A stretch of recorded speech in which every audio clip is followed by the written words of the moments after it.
जौनपुर के चर्चित दूल्हा हत्याकांड में जिस तरह से आपने देखा कि एक आरोपी रवि यादव पुलिस एनकाउंटर में ढेर हो जाता है, जिसके बाद रवि यादव का परिवार भी ये मांग करने लगता है कि भोले राजभर और प्रदीप बिंद के खिलाफ भी पुलिस ऐसी ही कार्रवाई करे। और लगातार जो है कहीं ना कहीं यादव होने के कारण रवि को जो है एनकाउंटर में ढेर कर दिया गया। जिसके बाद जो आज़ाद बिंद की बहन सौम्या है वो एक बार फिर से जिलाधिकारी से मिलने पहुंचती है। तस्वीरें हम आपको दिखाएंगे, जिलाधिकारी के कार्यालय की ये तस्वीरें हैं जहां पे सौम्या पहुंचती है।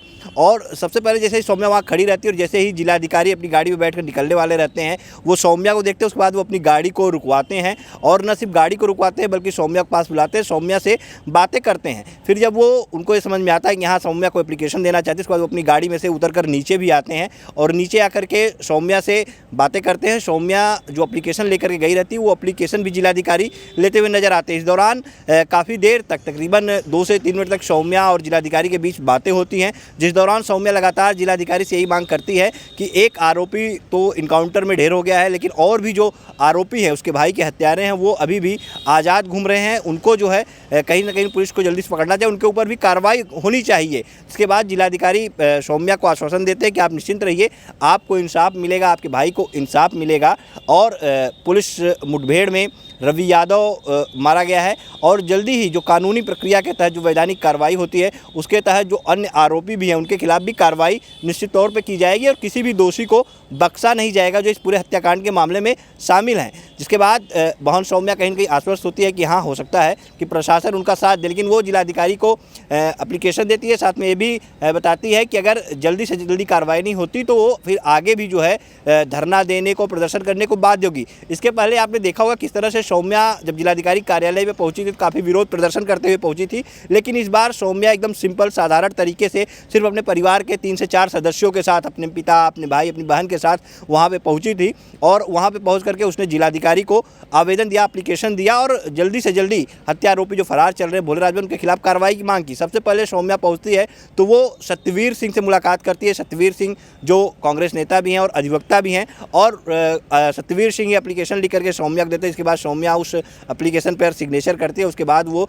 लेकर के जिलाधिकारी से मुलाकात करने जाती है। इसके बाद जब सौम्या से मीडिया वाले बात करते हैं, जब उससे सवाल किया जाता है कि आज क्या मांगे थी जिसको लेकर के आप जिलाधिकारी से मिलने आई थी, तो उसके बाद सौम्या ने साफ तौर पर यही कहा कि जो भोले राजभर जो इस अपराधियों को पैदा करने वाला है, जो अपराध की मुख्य जड़ है, उसे समाप्त किया जाना बहुत ज़रूरी है।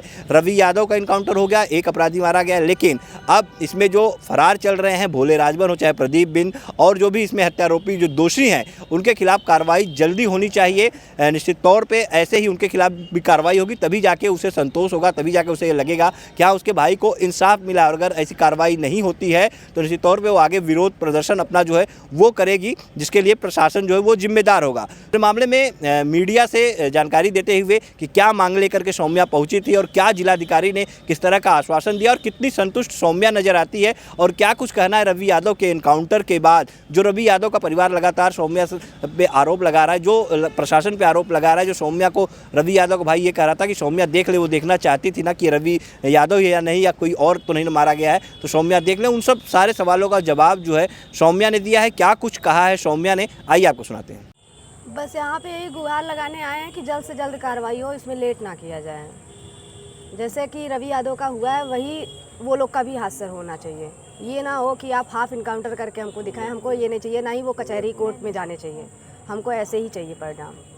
लेकिन कोर्ट कचहरी आना उनका संवैधानिक अधिकार है ना। न्यायपालिका सर, ये कौन सा अधिकार, अपराधी का कौन सा संवैधानिक अधिकार होता है? अगर अपराधी का संवैधानिक अधिकार ये होता है कि वो कोर्ट कचहरी जाए, तब हम लोग का क्या होता है? तो मतलब हम लोग उसके लिए लड़ें, अपराधियों के लिए लड़ें?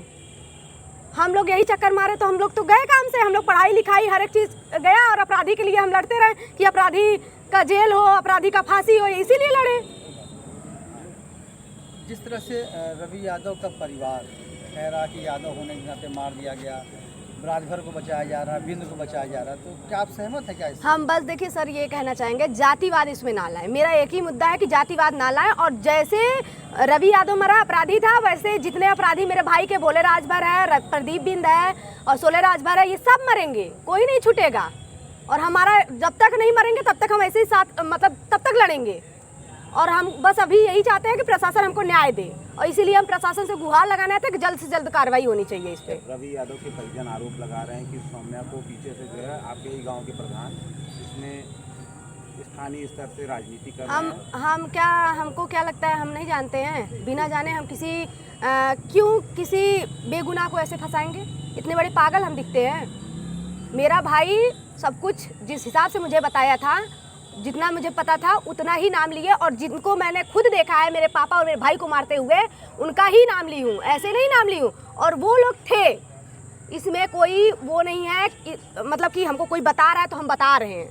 जो था उसको बता रहे, जो अपराधी है तो वो अपराधी है। अगर अपराधी नहीं होता तो भागता क्यों?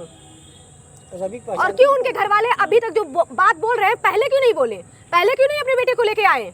पहले ही यहाँ पे जहाँ पे उनका मतलब हक बनता है थाने पे लेके आना, अपने बेटे को थाने पे लेके आए होते, सब कुछ बताए होते कि नहीं मेरा बेटा नहीं था, और वो पूरा कार्रवाई थाने वाले करते ना, उसमें पूछताछ होती, उनका मोबाइल चेक होता, हर एक रिकॉर्ड देखा जाता, तब ना थाने वाले देते उनको क्या? लेकिन ये भागने का सबसे बड़ा, वो खुद अपना सबूत दे रहे हैं कि वो थे अपराधी। उनका परिवार कह रहा है कि पुलिस तो उनको भी सबूत नहीं दिए कि वहाँ पे मौजूद थे रवि, ये कोई ऐसा फोटो नहीं है, न वीडियो उपलब्ध करा है रवि के परिवार। उनका बेटा क्यों भाग रहा था? उनका बेटा क्यों भाग रहा था और क्यों बोला था मेरे भाई को मारने के लिए? उससे पहले भी उसने हत्याएं की हैं, और फिर मेरे भाई को भी बोला था ना मारने के लिए। क्यों बोला था नहीं तो बोला क्यों? और दूसरी बात, भागा क्यों? अगर वो सही था उसको अपने आप को पेश करना चाहिए था। रवि यादव को पहले से आप जानती पहचानती थी क्या? हाँ, जानते हैं जो उनके साथ रहते हैं भाई, वो जानता है।